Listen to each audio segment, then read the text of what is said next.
opportunities. Families are welcome to the program as well as there is 10 family weekend programs for children affected by illness, as well as their parents, siblings, and other family caregivers.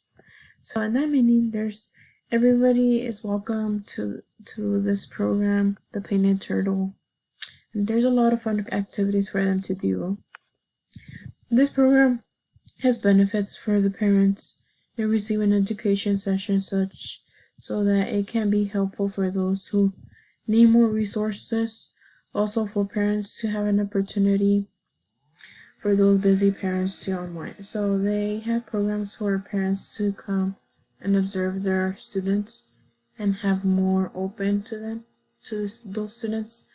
At the location, there is always something exciting happening, whether it's an event or a new program.